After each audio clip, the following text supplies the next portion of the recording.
That time my wizard got raped and tortured until I almost quit D&D. Posted by Hawk Squid. This was way back in junior high. We had been playing D&D 3E for a few years. Everyone knew the game fairly well, but we'd mostly play jokey Monster of the Week stuff up until that point. A friend wanted to try DMing and had an idea for a more serious campaign. Great stuff. Everyone is excited. We sit down and tinker with character concepts and builds. His campaign was actually really cool. Old gods were returning, gathering worshippers, and trying to pull the world back to a darker time. Blood sacrifices, witches, and warlocks.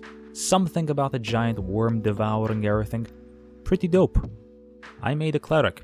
He died pretty much immediately, getting chewed on by trained wolves while bleeding to death, even as their owners were fighting the rest of the group. I made another character. He died. Then another. At one point, my level 5 sorcerer was hit by several fireballs while he slept. It should be noted that at this point, the DM hadn't targeted me personally. He was just being ridiculously harsh with everyone. I confronted him about that. I get you're trying to run a challenging campaign, but it's just no fun if we can't reasonably do anything to survive. He argued, saying he wanted the campaign to be horrible and dark, but conceded he could give us more of an opportunity to interact with the story. It seems his idea of a good story was to subject my character to a cavalcade of horrific abuse. After the fireball incident, me and another player had to make new characters. We decided to make a dynamic duo, a young wizard and an adventurous fighter who were old friends and had been on several quests together. The fighter died quickly, and my wizard was captured by some super evil demon cult.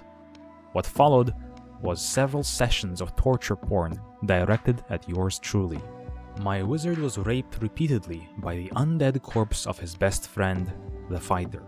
He had his hands and tongue severed to prevent him from casting spells, thrown in a freezing cell and left there for days at a time. He was then magically enslaved and made to do all sorts of horrible things by his abusers. To top it all off, he was literally, constantly being monitored by his demonic overlords, earning him violent punishment if he ever acted disloyal. Of course, if this had happened today, I'd say beep this, leave the game, and probably have a serious talk with the DM at some later date. Since I was a teenager and the game group was more or less my entire social circle, that didn't strike me as an option. First, I was extremely uncomfortable, but after a while, I just got jaded and bored. I quit the campaign shortly after.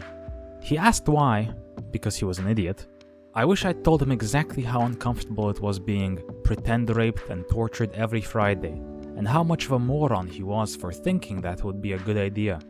In truth, I just said something about not having fun, which was the truth to be fair. A surprisingly happy epilogue. The DM later apologized. He was going through some stuff and, on reflection, realized he was taking it out on the game, and on me in particular. He asked me if I'd rejoin if he quit with the torture shit, and I cautiously agreed.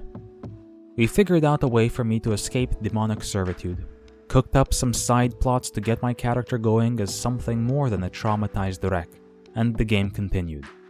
I tried my best to roleplay the character's severe mental trauma. He developed into a paranoid schizophrenic with severe body dysmorphia, which was actually kinda fun since it was my decision, not some bullshit sprung on me by a depressed and angry DM.